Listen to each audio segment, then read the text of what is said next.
Kalau Bang Andro dari segi yang udah punya anak, kalau saya yang dari anak muda nih, kita baru dapat kerja, misal kita kemarin yang baru dosen Ki, yang baru dosen kemarin itu, 2 hari lagi bayar kos nih Ustaz. Tapi uangnya cukup untuk bayar kos. Kita nggak bisa, kita bingung mau nyari, mau ngasih ke orang itu bagaimana Ustaz, gimana mau ngitungnya itu seperti apa gitu ya. Itu Ustaz, itu yang kita rasain nih sama Sauki nih, kita kan satu kos ya. Saya dulu waktu kuliah, cita-cita saya nggak banyak. Aku mesti selesaikan S1 ini di Al-Azhar 4 tahun. Setelah ini aku mesti cari beasiswa S2. Aku mesti master. Setelah itu aku mesti doktor. Karena aku mau jadi dosen. Kalau aku nggak doktor, aku nggak bisa jadi dosen. Kalau aku jadi dosen, aku punya gaji tetap. Kalau aku punya gaji tetap, aku mau bahagiakan orang tua. Jadi cita-cita saya itu dulu.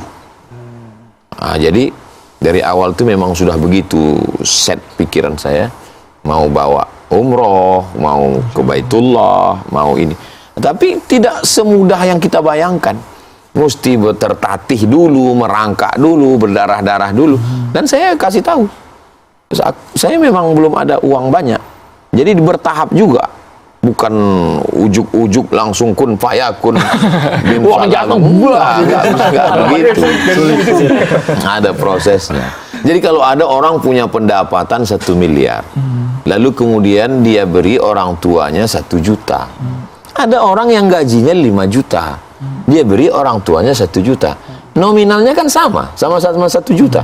Tapi yang orang punya gaji 5 juta ini jauh lebih tulus, lebih ikhlas, lebih sayang. Kenapa? Karena dengan 5 juta dia bisa kasih 1 juta. Sedangkan yang ini 1 M dia cuma kasih 1 juta. Jadi menilainya bukan pada 1 jutanya, tapi pada berapa pendapatan. Jadi mungkin kita nggak banyak ngasih. Aku belum bisa ngasih banyak, Mak. Cuma 200.000. Tapi ketulusan kita itu, disitulah Allah melipat gandakan balasan itu. Disitulah Allah akan memberikan balasan. Saya sih ngerinya kalau nyesel kalau orang tua ada apa-apa, orang tua dipanggil belum sempat membahagiakan, belum sempat ngasih uang gitu kan. Itu sih kadang kepikiran, apakah kita harus maksain diri, kasih semampunya, kasih ini Indro. Saya sih ngeri penyesalan kalau orang tua udah nggak lagi, ternyata membahagiakannya belum maksimal Ustaz. Bahagiakan itu nggak ada batasnya. Apakah kalau sudah kita bahagiakan, kita bawa ke Makkah, kita buatkan rumah, kita kasih uang, lalu setelah itu kita mengatakan, aku alhamdulillah sudah plong. Dulu saya berpikir begitu. Saya belikan kalung, saya belikan gelang, saya belikan mobil, saya buatkan rumah, bawa umroh. Setelah itu saya berpikir, nanti kayaknya merasa plong. Ternyata setelah meninggal, enggak. Merasa kurang. Jadi ketika saya ceramah di Malaysia, ketika pergi ke Brunei Darussalam, ketika jalan-jalan, selalu terlintas dalam pikiran, oh andai dia ada ya, pasti aku bisa bawa dia, pasti aku bisa jalan ke sana, pasti aku bisa bahagiakan dia.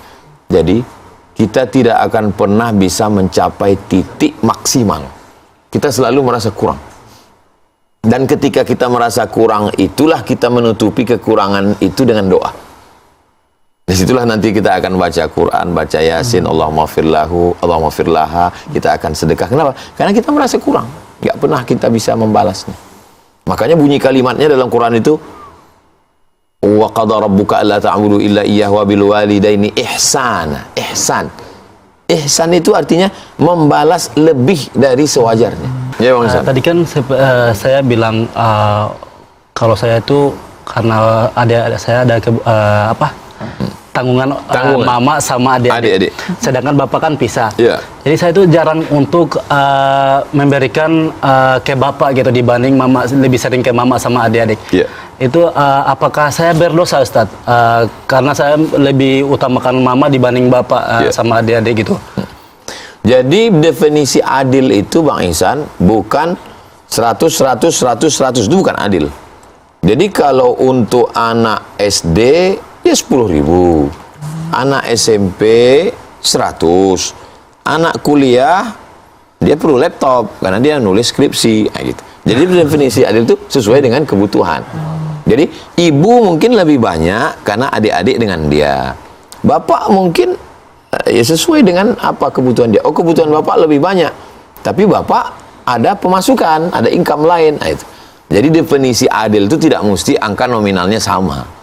Nah, jadi sesuai dengan kemampuan kita dan sesuai dengan kebutuhan dia. Itulah ijtihad kita. Kita berusaha untuk berpikir menurut ijtihad saya, hasil pikiran saya, beginilah selayaknya. Ada gak Ustaz di di nabi-nabi terdahulu Ustaz yang mengalami yang namanya sandwich generation Ustaz? Ya. Ya. Sebetulnya dia tidak melihat zaman, tapi melihat situasi keadaan orang. Jadi ketika ada ibu, ayah, ada anak, adik, dia berada di tengah, maka siapapun itu, mau nabi, mau sahabat nabi, mau ulama, mau tabi'in, mau tabi'in, maka dia termasuk sandwich generation. Karena dia berada pada posisi itu. Makanya ketika Nabi SAW mengatakan, nanti kalau ada seorang laki-laki yang datang ke sini, ke Madinah ini, kamu temui dia, minta doa dari mulut dia, karena doanya makbul. Terus kata sahabat Nabi, kami yang sahabat Nabi, kami perang dengan Nabi, kami makan dengan Nabi, sholat dengan Nabi, hidup dengan Nabi, kok malah minta doa kepada orang yang nggak ketemu dengan Nabi? Apa kelebihan dia? Dia menjaga ibunya. Dia tidak ketemu dengan Nabi, dia tinggal di Yaman. Dari Yaman ke Makkah jauh, naik onta. Maka dia, kalau dia pergi menjumpai Nabi, dia tinggal ibunya. Maka dia tetap menjaga ibunya. Namanya Wais Al-Qarni. Maka dia tidak disebut sahabat Nabi karena nggak ketemu Nabi, walaupun sezaman dengan Nabi. Dia masuk golongan tabi'in karena dia ketemu dengan sahabat Nabi.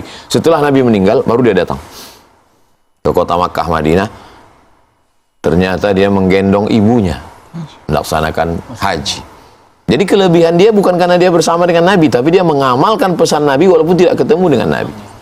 Nah, jadi sudah banyak contoh dari zaman dulu sampai hari ini, sampai bukti nyata, orang yang memuliakan orang tua, maka Allah tidak akan menyia-nyiakan dia, Allah akan memuliakan dia. Jadi kalau orang masih ada yang ragu, bahkan orang yang tidak Muslim, yang tidak Islam. Saya pernah dalam satu jadwal ke Malaysia, satu hari itu kosong, kita jalan-jalan ke mall. Sampai di mall, lantai atas, saya lihat banyak sekali orang-orang tua, saudara kita Tionghoa, yang disuap oleh anak-anaknya, makan di restoran mewah. Terus saya nanya, ini apa ke yang bawa saya? Ini apa? Itu mereka sengaja mengkhususkan satu hari membawa ibunya, membawa ayahnya, dan memberikan makanan di rumah makan. Karena menurut mereka hoki. Hoki, pintu rezeki. Bentuk berbaktinya Ustaz ya? Iya, jadi itu membuka pintu rezeki menurut keyakinan mereka. Jadi kalau kita pesan sebagai seorang Muslim dari Al-Quran, dalam Al-Quran itu orang tua itu nomor 2 setelah Nabi, setelah Allah. Wa qadara rabbuka alla ta'budu illa iyyah. Allah mewajibkan kamu untuk beribadah kepada Allah. Wa bil walidaini ihsana. Setelah Allah langsung kedua orang tua. Nah, jadi fitrah manusia tidak hanya ajaran Islam. Siapapun itu memuliakan orang tua.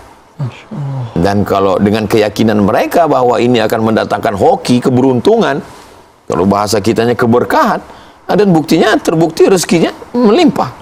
Salah satu sebab kebahagiaan. Tapi di era sekarang Ustaz ya, ada fenomena mereka yang udah punya banyak uang nih anak-anaknya, mohon maaf nih, orang tua dititipin ke panti jompo, nggak mau repot Ustaz ya. Ada ya bro? Ada tetangga saya. Iya Allah, itu miris gitu ngeliatnya. Itu gimana Ustaz? Secara kebutuhan terpenuhi.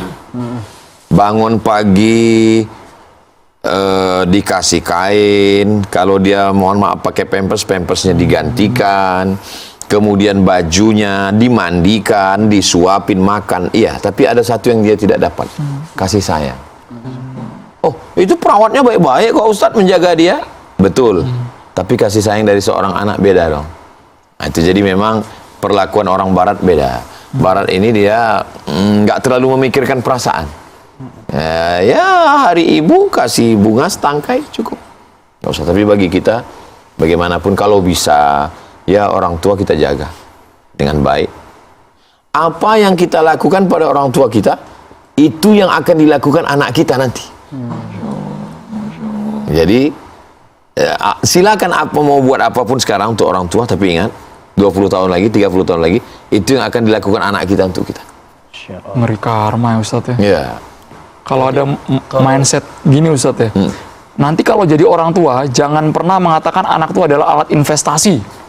Ada Bang? Saya pernah Anggapan gitu. Kalau jadi orang tua, kita jangan bergantung sama anak. Kita harus mandiri, jangan ngerepotin orang tua kalau bisa ngasih ke anak-anak. Ada Ustadz yang ngomong gitu Ustadz. Jadi perdebatan juga ya. Posisinya kita orang tua, tapi di satu sisi kita udah nggak ada lagi penghasilan gitu kan. Nggak mau ngerepotin anak, anaknya juga lagi kesusahan. Iya. Itu gimana Ustadz ya? Kita hanya melakukan apa yang diperintahkan Allah. Apa kata Rasulullah kita buat. Ini juklaknya. Orang kalau mobilnya rusak dia bawa ke bengkel. Apa kata orang bengkel dia ikut kan? Betul. Kita kalau handphone kita rusak kita bawa servis, kata orang handphone ganti ini Pak, ganti. Kita nggak komplain kan? Tapi kenapa ketika Allah nyuruh kita kok komplain? Ketika naik pesawat semua kita serahkan ke pilot. Nggak pernah kita nanya pilot ini manual atau kita nggak pernah komplain. Tapi kenapa ketika Allah nyuruh, Allah hanya nyuruh kamu berbakti, ya udah kita ikuti aja. Ya Allah. Sesuai kemampuan kita. Mudah-mudahan Allah bukakan pintu rezeki kita. Amin ya Allah. Pengen buru-buru langsung nelpon mama di rumah gitu di Palembang. Pengen buru-buru transfer ya Bang Ihsan ya. Mau transfer berapa ini Bang? Tapi kayaknya bentar lagi azan subuh nih. Makasih banyak Ustadz ya, Masya Allah. Doakan, ucapkan selamat buka puasa, video call bangun sahur. Itu luar biasa menyenangkan hati mereka. Tidak bisa dinilai dengan uang. Anda bisa pulang, bagus pulang. Nggak bisa pulang pagi Idul Fitri sebelum sholat. Mohon maaf lahir dan batin. Ayah, ibu doakan kami belum bisa pulang. Kebahagiaan luar biasa. Walaupun hanya satu kain, satu bungkus roti, kirimkan. Kebahagiaan. Mereka suka surprise, kirimkan hal-hal mukena untuk sholat tarawih, untuk sholat Idul Fitri. Bagi kita mungkin biasa-biasa, tapi bagi mereka dia pakai, dia akan ceritakan ini dari anak saya yang merantau. Kita boleh selfie dulu kali Ustadz ya Ustadz. Boleh sambil selfie. Boleh. Berdiri Ustadz ya. Iya. Bang Ihsan, sini Bang Ihsan. pengen nanya Bang Reja, Bang Syofi juga, tapi ini bentar lagi udah mau Allahu Akbar dengan Ustadz ya. Ya Ustadz ya, kita selfie dulu Ustadz ya.